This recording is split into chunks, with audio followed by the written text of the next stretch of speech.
লোকসভা নির্বাচনকে কেন্দ্র করে এইমাত্র আমাদের মধ্যে উপস্থিত হলেন জনতা জনার্দন, ভারতবর্ষের আগামী দিনের জনগণমন অধিনায়ক, দেশের ভাবী প্রধানমন্ত্রী নরেন্দ্র দামোদর ভাই মোদী। নরেন্দ্র দামোদর ভাই মোদীকে নদিয়া জেলা বিজেপির পক্ষ থেকে আমরা স্বাগত জানাচ্ছি। এবারে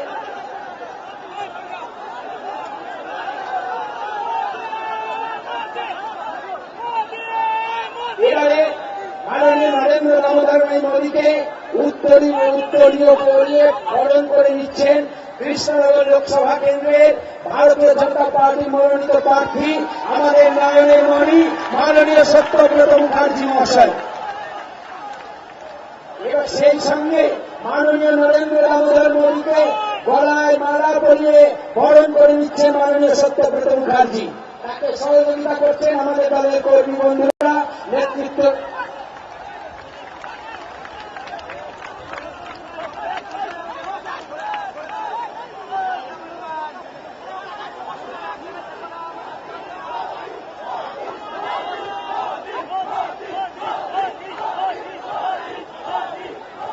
বন্ধুগণ আমাদের মধ্যে উপস্থিত হয়েছে আমাদের স্বপ্নের নায়ক নন, আমাদের সত্যিকারের নায়ক, রূপালী পর্দার নায়ক নন, ভারত মায়ের বীর সন্তান যে নরেন্দ্র মোদী ভারতকে নির্মাণ করবার জন্য, যে নরেন্দ্র মোদী দুর্নীতির বিরুদ্ধে, ভ্রষ্টাচারের বিরুদ্ধে আজকে কাশ্মীর থেকে কন্যাকুমারী, আসাম থেকে গুজরাট আজকে জাগরণ তুলেছেন, যে জাগরণের ভেতর নিয়ে ভারত নির্মাণের ডাক দিয়েছেন, সেই ভারত গড়ার কারিগর আগামী প্রধানমন্ত্রী নরেন্দ্র দামোদর ভাই মোদী।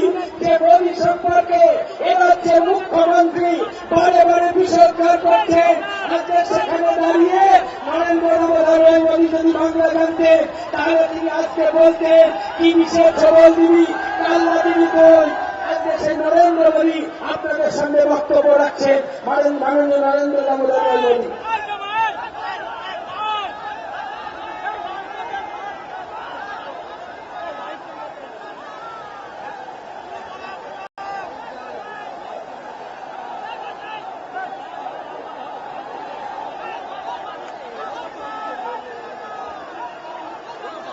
भारत माता की, भारत माता की। मंच पर विराजमान भारतीय जनता पार्टी के सभी वरिष्ठ महानुभाव, यहां के जिला अध्यक्ष श्री कल्याण नंदू जी और इस चुनाव में भारतीय जनता पार्टी के प्रभारी श्रीमान सिद्धार्थनाथ सिंह जी और इस चुनाव में लोकसभा के हमारे उम्मीदवार, यहां के जनप्रिय नेता श्री सत्यव्रत मुखर्जी जी, पड़ोस में लोकसभा के उम्मीदवार श्री सुप्रभात विश्वास जी,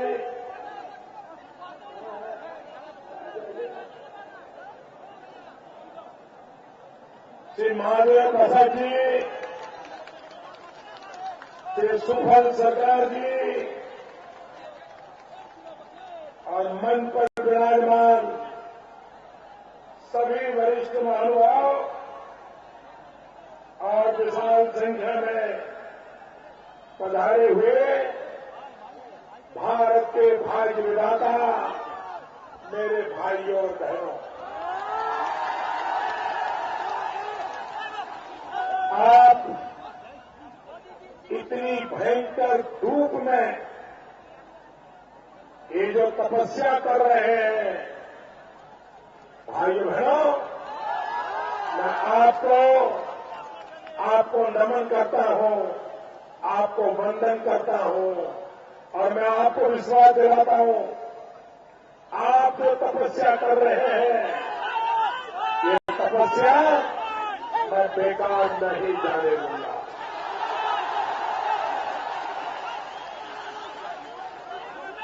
भाइयों बहनों, हमने कभी कल्पना तक नहीं की थी कि पश्चिम बंगाल हिंदुस्तान के पश्चिमी छोर में गुजरात के गांव में गरीब के घर में पैदा हुआ बच्चा उसको इतना प्यार देगा, इतना प्यार। भाइयों बहनों, मैं आपका आभारी हूं। आज मैं देख रहा हूं ये चुनाव ऐसा है कि चुनाव घोषणा होने के साथ ही चुनाव का नतीजा भी घोषित हो गया है। आप मुझे बताइए, चुनाव का रिजल्ट आ गया है कि नहीं आ गया? आप बताइए, दिल्ली में किसकी सरकार बनेगी? किसकी सरकार बनेगी? सारे देश की जनता ने ठान लिया है ना। भाइयों बहनों, ये चुनाव में मैं हिंदुस्तान के कोने कोने में घूम रहा हूं और जो मैंने देखा है, अपनी आंखों से देखा है, मैं आपको विश्वास से कह रहा हूं, इस चुनाव में कई राज्य ऐसे होंगे, कई राज्य ऐसे होंगे जहां कांग्रेस पार्टी अपना खाता नहीं खोल पाएगी। और कांग्रेस तो डूबेगी, लेकिन अगर कोई पर्दे के पीछे उसकी मदद करता है, वो भी डूबेगा, वो भी डूबने वाला है। भाइयों बहनों, इस चुनाव में कांग्रेस तो डूबने वाली है, लेकिन और लोग जो देश में अस्थिरता की राजनीति चाहते हैं, जो ये नहीं चाहते हैं कि भारत मजबूत बने, जो सिर्फ यही चाहते हैं कि उनका दल मजबूत हो, देश मजबूत न हो, उनके लिए भी जनता इस बार सफाया बोल देने वाली सफाया। इतना ही नहीं भाइयों, ये कांग्रेस पार्टी को इतना अहंकार था, ये मां बेटे की सरकार तो ऐसे ही मानती थी कि हिंदुस्तान उनकी जेब में है। ये मां बेटे तो ऐसा ही मानते थे, जनता उनके जेब में है। वो जनता को जब चाहे, जहां चाहे, जैसे चाहे नचा सकते हैं। भाइयों बहनों, आज हिंदुस्तान की जनता जग गई है। जो लोग टेकन फॉर ग्रांटेड मानते थे, अपना इजारा मानते थे, जो लोग कभी 5 साल में एक बार भी अमेठी नहीं जाते थे, आज मतदान के दिन अमेठी की गलियों में जाके हाथ जोड़ने पड़ रहे। भैया हाथ जोड़ने, आपका अहंकार, अमेठी की जनता ने आपके अहंकार को चूर चूर कर दिया है, आपको मजबूर किया है अमेठी की गलियों में घूमने के लिए, आपको मजबूर किया है मतदाताओं के सामने सर झुकाने के लिए। और मैडम सोनिया जी, आप मुझे टोना मार रही थी, आप कह रही थी कि मोदी को मांगता है, क्योंकि मैंने कहा था ये दिल मांगे मौत। तो मैडम सोनिया जी ने कहा ये मोदी को मांगता है।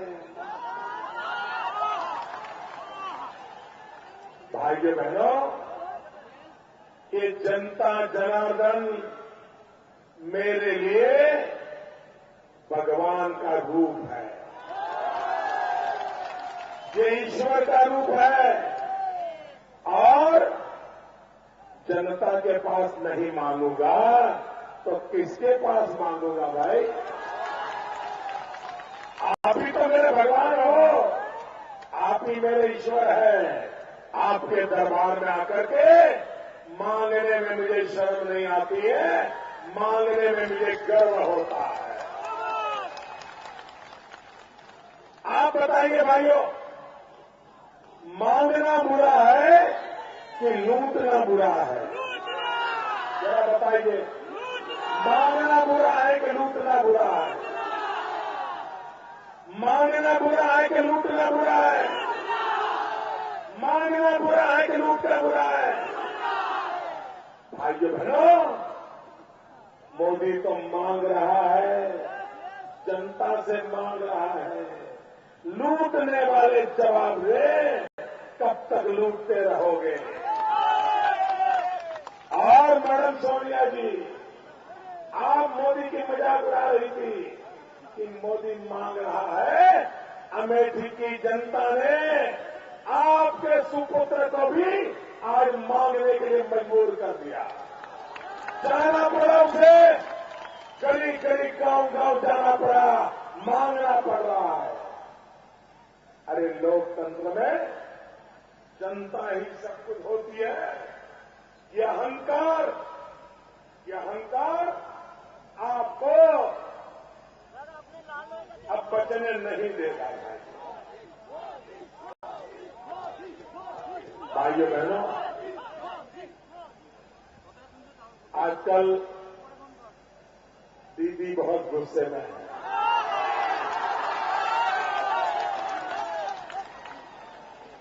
मेरी बंगाल के डॉक्टरों से विनती है कि दीदी की तबीयत खराब न हो, जरा चिंता। इतना गुस्सा अच्छा नहीं होता है, दीदी कहीं बीमार हो जाओगे।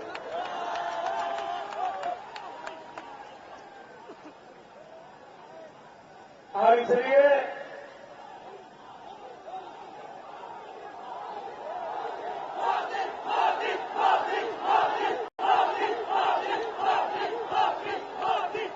इसका तबीयत पे बड़ा बुरा असर पड़ता है और हम नहीं चाहते कि हमारी दीदी बीमार हो जाए। अरे चुनाव है, हार जीत होती रहती है। अगर बीजेपी के एमपी जीत गए तो आप इतने परेशान क्यों हैं? आप जिताने वाले तो बंगाल के लोग हैं, आप ही के आ चुके हैं। ये प्यार बंगाल के लोग कर रहे हैं, आप परेशान क्यों हो? अरे दीदी ऐसा नहीं करते।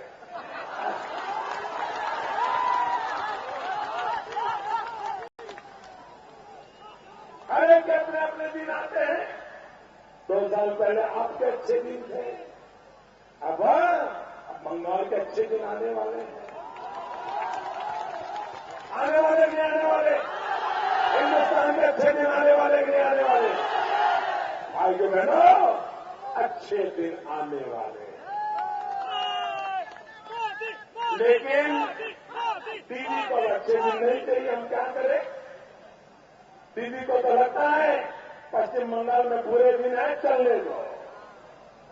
भाइयों बहनों, ये आपको लगता है कि दीदी अलग लड़ रही है, लेफ्ट वाले अलग लड़ रहे हैं, कांग्रेस वाले अलग लड़ रहे हैं।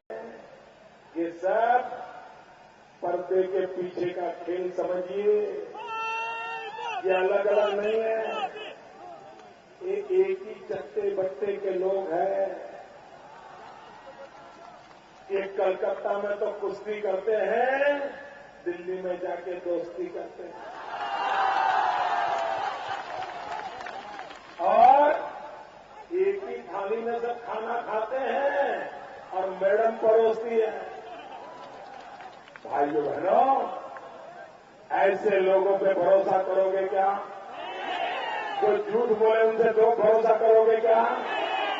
और तीनों लोग देखिए कांग्रेस क्या बोलती है, दीदी क्या बोलती है, लेफ्ट वाले क्या बोलते हैं, एक ही बात बोलते हैं, कुछ भी हो जाए मोदी रोको। बोलते नहीं बोलते, मोदी रोको। और कुछ सुना भाई? दीदी के भाषण में मोदी को रोकने के सिवाय कुछ बोलती है? बुद्धदेव जी के भाषण में मोदी को रोकने के सिवाय कोई बोलते हैं? मां बेटा आता है तो मोदी को रोकने के सिवाय बोलते हैं? उन सबका एजेंडा एक ही है, मोदी रोको, मोदी रोको, मोदी। ये इतने परेशान क्यों है भाई? उनको डर क्यों लग रहा है? मोदी आएगा, मोदी आएगा, पता नहीं क्या हो जाएगा। इनको चिंता सता रही है 16 मई के बाद उनका ठिकाना कहां होगा, इसकी उनको चिंता है। भाइयों बहनों, आप मुझे बताइए, 40 साल तक यहां लेफ्ट ने राज किया है, कांग्रेस ने राज किया है, अब दीदी राज कर रही है, और दिल्ली में मां बेटे की सरकार ने राज किया है। आप मुझे बताइए, आपके जीवन में कोई बदलाव हुआ है? आपका भला हुआ है? मुझे पूरी ताकत से बताइए, आपका भला हुआ है? यहां के नौजवानों का भला हुआ है? नौजवानों को रोजगार मिला है? आपका रोजगार सलामत है? किसान का भला हुआ? भाइयों बहनों, सरकार किसके लिए होती है? सरकार का काम क्या होता है? क्या बयानबाजी करना होता है क्या? अरे सरकार का काम होता है जनता जनार्दन की जिंदगी में बदलाव आए, नौजवान को रोजगार मिले, किसान को मेहनत का पैसा मिले, मां बेटों को इज्जत और सुरक्षा मिले। ये सरकार का काम होता है। आप मुझे बताइए, यहां एक दीदी राज कर रही है, क्या जहां दीदी का राज हो और दिल्ली में मां बेटे का राज हो, वहां पर महिलाओं पर अत्याचार होने चाहिए, महिलाओं पर बलात्कार होना चाहिए, कतई होना चाहिए? क्या कारण है? दीदी देश जानना चाहता है। आप तो शेरनी है, शेरनी। क्या कारण है मेरे पश्चिम बंगाल की बेटियों पर बलात्कार हो रहा है? क्या कारण है? क्या कारण है हिंदुस्तान में महिलाओं पर सबसे ज्यादा अत्याचार उन राज्यों में बंगाल का भी नाम है? क्या कारण है? आप मुझे बताइए भाइयों बहनों, माताओं बहनों को सुरक्षा मिलनी चाहिए, नहीं मिलनी चाहिए? मिलनी चाहिए, नहीं मिलनी चाहिए? सम्मान मिलना चाहिए, नहीं मिलना चाहिए? अरे मेरा बंगाल और गुजरात, बंगाल और गुजरात इसकी एक विशेषता है, गुजरात में हर कोई बहन होती है और बंगाल में हर कोई मां होती है। ये मां की भूमि है, वो बहन की भूमि है। भाइयों बहनों, वहां पर माताओं बहनों पर अत्याचार 21वीं सदी के हिंदुस्तान को शोभा नहीं देते। भाइयों बहनों,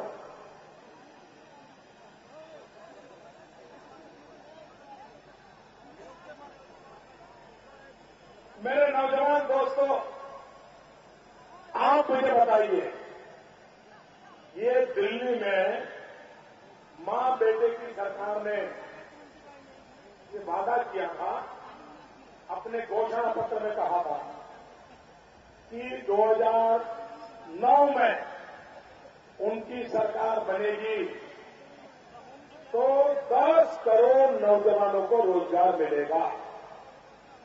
5 साल में 10 करोड़ नौजवानों को रोजगार देने का वादा मां बेटे की सरकार ने किया था। मैं पूछता हूं, यहां कोई है जिसे दिल्ली सरकार ने रोजगार दिया हो? मुझे पूरी ताकत से जवाब दो भाई। आपको नौकरी मिली है, रोजगार मिला है, दिल्ली सरकार ने रोजगार दिया है, आपके परिवार में किसी को दिया है, आपके गांव में किसी को दिया है, नहीं दिया ना? मुझे बताइए, कांग्रेस ने 10 करोड़ लोगों को रोजगार देने का वादा किया था, नहीं दिया। आपके साथ धोखा किया कि नहीं किया? धोखा किया कि नहीं किया? वादा तोड़ा कि नहीं तोड़ा? नाता तोड़ोगे? नाता तोड़ोगे? भाइयों बहनों, हमारा देश ऐसा है कि कोई गलती करे तो माफ करता है, लेकिन कोई बेईमानी करे, धोखा करे तो हमारा देश कभी माफ नहीं करता, कभी माफ नहीं करता। ये मां बेटे की सरकार ने आपके साथ धोखा किया है। भाइयों बहनों, आज पश्चिम बंगाल का हाल ये है कि जो यहां का बेटा है, जो इसी मिट्टी में पड़ा है, इसी मिट्टी में बड़ा हुआ है, उसको तो रोजगार नहीं मिलता, लेकिन जो बांग्लादेश से घुसपैठिया आता है उसको तो लाल जादव मिला करके नौकरियां दी जा रही है। भाइयों बहनों, मैंने आसाम का देखा था। आसामी लड़का 100 रुपये में मजदूरी करता था, अचानक बांग्लादेशी आया, 40 रुपये में मजदूरी करने लग गया, वो आसामिया बेचारा बेकार हो गया। आप बताइए, आपके साथ ये हो रहा है कि नहीं हो रहा है? ये घुसपैठियों ने आपका जीना मुश्किल कर दिया है, नहीं कर दिया है? कर दिया है, नहीं कर दिया है? और भाइयों बहनों, आजकल दीदी बड़ी तरह तरह की मुझे चैलेंज दे रही है। मुझे कोई संकोच नहीं है। भारत की सुप्रीम कोर्ट ने कहा है, उसको काम को करने में मुझे कोई संकोच नहीं है। भारत की सुप्रीम कोर्ट ने कहा है, ये जो इन्फिल्ट्रेटर्स हैं, ये घुसपैठिए हैं, ये भारत पर एग्रेशन है, आक्रमण है, इसको रोकना चाहिए। दीदी, आप में दम हो तो सुप्रीम कोर्ट की आलोचना करके दिखाओ मुझे, बताओ सुप्रीम कोर्ट ने क्या कहा था। इतना ही नहीं दीदी, आज आप सत्ता के मुंह में ऐसी पड़ गई हो, पहले तो आप लोगों के लिए लड़ती थी, आपके दिल में लोगों के लिए प्यार था, आप डंडे खाती थी, अब लहू लुहार हो जाती थी। क्यों? क्योंकि तब आपके दिल में पश्चिम बंगाल के लोगों के लिए प्यार था, और हम सैकड़ों मील दूर आपको हमेशा नमन करते थे कि एक अकेली औरत लेब के खिलाफ इतनी ताकत से लड़ती है, हम गर्व करते थे। लेकिन दीदी, 2 साल में आप ऐसी कैसे बदल गई? दीदी, क्या हो गया? आप कैसे बदल गई? मुझे समझ नहीं आ रहा दीदी। आप तो जीती थी बंगाल के लिए, आप तो लड़ती थी बंगाल के लिए, वही मेरी दीदी आज कुर्सी के लिए मर रही है, कुर्सी के लिए जी रही है, कुर्सी के लिए लड़ रही है। अरे कुर्सी बढ़ी कि मेरे बंगाल के भाई बहन बढ़े? कौन बढ़ा? कुर्सी बढ़ी कि बंगाल के भाई बहन बढ़े? कौन बढ़ा भाइयों? अरे कुर्सी तो आती है जाती है, बंगाल के लोग मेरे लिए सबसे बड़े होते हैं। मैं इसलिए कह रहा हूं कि दीदी, 2005 मां बेटे की सरकार बनी थी, और कुछ ही महीनों में 2005 अगस्त महीने में आपने पूरी पार्लियामेंट को हिला दिया था। आपने जाकर के स्पीकर के सर पे सारे कागज फेंके थे, और आपने चिक चिक करके कहा था कि बांग्लादेशी घुसपैठियों ने बंगाल को बर्बाद कर दिया है। बांग्लादेश के घुसपैठिए ये लेफ्ट वालों के वोटर बन गए हैं। ये बांग्लादेशी घुसपैठियों को निकालो। दीदी 2005 की दीदी 2014 में ये बंगाल की विरोधी कैसे बन गई। आज जो मोदी बोल रहा है वो 2005 में आप बोल रहे थे दीदी। ये घुसपैठियों को निकालना चाहिए नहीं निकालना चाहिए भैया। दो प्रकार के लोग आए हैं। एक बांग्लादेश से शरणार्थी आए हैं। जो शरणार्थी है वो हमारे परिवार का है। जो शरणार्थी है उसको संभालने की जिम्मेवारी पूरे हिंदुस्तान की है।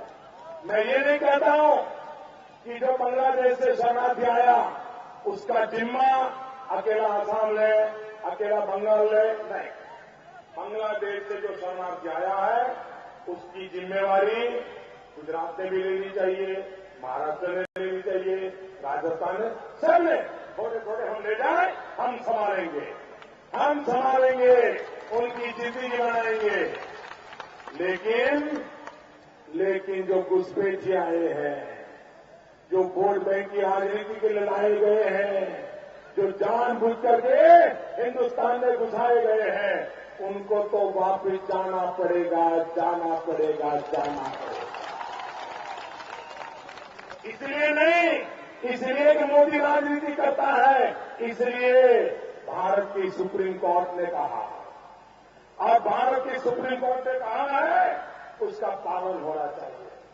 मैं जरा लेफ्ट वालों से पूछना चाहता हूं, जरा लेफ्ट वाले मुझे बताएं, 6 मई 1997 इंद्रजीत गुप्ता होम मिनिस्टर हुआ करते थे भारत के। इंद्रजीत गुप्ता ने पार्लियामेंट में कहा था 1 करोड़ से ज्यादा बांग्लादेशी घुसपैठ कर गए हैं। क्या होम मिनिस्टर थे? आज जो मोदी बता रहा है वो आपने बोला था कि नहीं बोला था? इतना ही नहीं, 1995 पीएम सैयद एमओएस होम थे। पीएम सैयद ने कहा था कि बहुत तादाद में घुसपैठिए बंगाल की धरती पर घुस रहे हैं। ये मैं नहीं कह रहा हूं, मेरे पहले कांग्रेस की सरकार बोल चुकी है, लेफ्ट के होम मिनिस्टर बोल चुके हैं।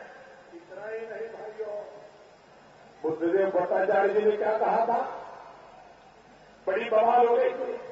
बुद्धदेव भट्टाचार्य जी ने कहा था कि बांग्लादेश की सीमा पर सटे हुए जो मदरसा है उन मदरसाओं के लिए बुद्धदेव दादा आप क्या बोले थे बताओ? आप सब मुकर जाते हो। और इसलिए भाई बहनों, भारत की एकता, भारत की अखंडता, इसके लिए कोई कॉम्प्रोमाइज नहीं होना चाहिए। और मैं दीदी को पूछना चाहता हूं कि आप बांग्लादेशियों के लिए जब आपकी वोट बैंक बन गए हैं, उनकी रक्षा के लिए मोदी को तो जेल में डालने के लिए तैयार हो। लेकिन मैं दीदी पूछना चाहता हूं, इसी इलाके के मथुआ संप्रदाय के लोग, मेरे मथुआ भाई बहन जो भारत मां की जय बोलते हैं, जो भारत मां को प्यार करते हैं, भारत मां के प्यार के कारण आज यहां आकर के बसे हैं। दीदी, बांग्लादेशियों के लिए तो सब लुटा रही हो। मां बेटे की सरकार बांग्लादेशियों के लिए तो, ये घुसपैठियों के लिए तो आप पवन पावड़े बिछा रही हो। ये मेरे मथुआ संप्रदाय के लोग जो भारत मां की गोद में अपना सर रख करके सोना चाहते हैं, उनको भारत का नागरिक क्यों नहीं बनाया जाता? उनको भारत का नागरिक क्यों नहीं बनाया जाता? भाइयों बहनों, मैं वादा करता हूं, मैं मथुआ संप्रदाय के लोगों को वादा करता हूं, मैं खुद आपकी समस्याओं को सुनूंगा और उसका समाधान खोज करके आऊंगा। ये भेदभाव भाइयों बहनों, देश के साथ धोखा हो रहा है और मैं शारदा चिट फंड की बात करता हूं तो दीदी को बुखार आ जाता है। अरे जो लूटे रहे उनको जेल में डालो। आपके गरीब के पैसे मिलने चाहिए नहीं मिलने चाहिए भैया? शारदा चिट फंड का पैसा आना चाहिए नहीं आना चाहिए? क्या मैं गलत कह रहा हूं क्या? इतना ही नहीं, आपने वो टीईटी में भी गड़बड़ कर दिया, टीचर की भर्ती में भी गड़बड़ कर दिया, टीईटी स्कैम हो गया। मेरे नौजवानों, एक तरफ स्कैम इंडिया, एक तरफ स्कैम बंगाल, एक के बाद एक घोटाले, एक के बाद एक घोटाले, स्कैम के ऊपर स्कैम, स्कैम के ऊपर स्कैम, स्कैम के ऊपर स्कैम। भाइयों बहनों, पश्चिम बंगाल हो या हिंदुस्तान, मुझे इस देश को स्कैम से बाहर निकालना है और हिंदुस्तान को स्कैम इंडिया नहीं, स्किल्ड इंडिया बनाना है, स्किल्ड इंडिया बनाना है।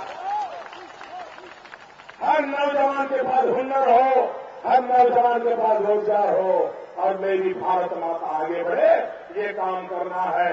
इतनी बड़ी विशाल सभा, मैं आपका बहुत आभारी हूं। मतदान कब है? वोटिंग कब है? जरा जोरे से बोलो, वोटिंग कब है? वोटिंग कब है? वोटिंग कब है? वोटिंग कितने बजे है? कितने बजे वोटिंग होगा? वोटिंग कितने बजे शुरू होगा? कितने बजे शुरू होगा? 7 बजे शुरू होगा। अच्छा, सुबह ज्यादा धूप होती है कि दोपहर को? धूप ज्यादा कब होती है? गर्मी ज्यादा कब होती है? सुबह नहीं होती है ना? तो वोट सुबह डालोगे? पक्का डालोगे? एकदम पक्का। अगर आप सुबह वोट डालोगे तो एक मेरी बात सुनोगे? सुनोगे? घर घर बात पहुंचाओ। पहले मतदान, बाद में जलपान। बोलिए मेरे साथ, पहले मतदान, पहले मतदान, बाद में जलपान। बोलिए, पहले मतदान, पहले मतदान, पहले मतदान। बहुत बहुत धन्यवाद। भारत माता की जय।